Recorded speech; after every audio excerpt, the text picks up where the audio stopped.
Nous sommes optimistes parce que c'est leur code. Ils ont participé à l'élaboration de ce code. Ils ont participé à l'adoption du code qui a été fait en plénière avec la présence des candidats ou de leurs représentants. Il n'y a pas de raison de ne pas croire que puisqu'ils adhèrent au contenu du code, que dans les jours qui viennent, ils vont aussi apposer leur signature. Il avait été entendu dès le départ que, étant donné le calendrier de tout un chacun, ce n'est pas évident que tous les candidats puissent être présents à la cérémonie.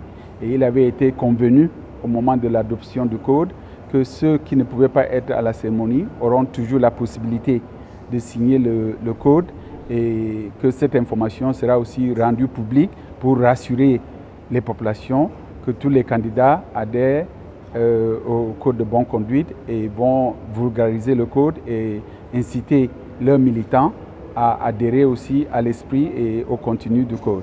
Il s'agit pour tous les candidats et pour les partis qui le soutiennent de s'engager à faire en sorte que les élections prochaines se tiennent dans un esprit de fraternité, soient totalement apaisées comme le souhaitent ardemment nos compatriotes et qu'elles soient démocratiques, inclusives, de manière à donner une grande force de légitimité au futur président de la République.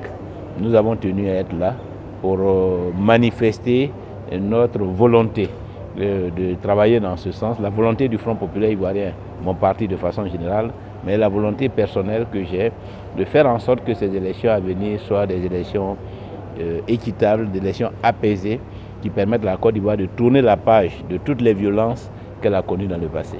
Il est important que tous ceux qui sont engagés dans cette compétition adhèrent à ce code. C'est un code de bonne conduite.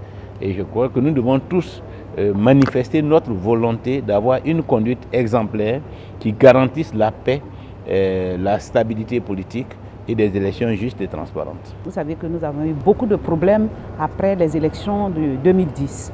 Nous avons connu une grande crise et le processus que nous entamons nécessite que nous retrouvons au soir du 25 octobre des élections qui se sont passées de façon apaisée afin que la Côte d'Ivoire retrouve une paix durable.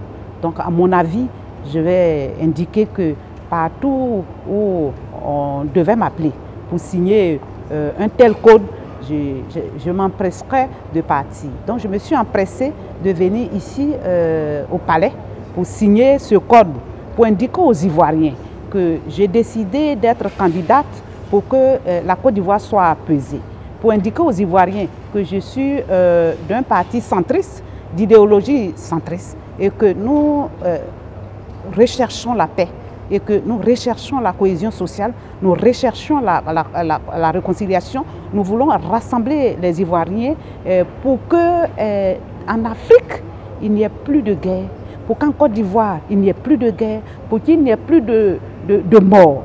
3000 morts, ça a été trop. Je suis très heureuse de poser ma signature à cette charte parce que ça y va de la crédibilité de notre pays et surtout il faut montrer à l'opinion internationale que la Côte d'Ivoire est enfin dans le processus démocratique. Et en tant que femme, en tant que leader, en tant que mère, je pense qu'il faut apaiser les cœurs, montrer aux Ivoiriens qu'on peut aller aux élections sans souci, sans arrière-pensée. Et nous allons exprimer à tous nos électeurs qu'il faut aller aux élections le 25, qu'ils puissent me voter et que tout se passera bien.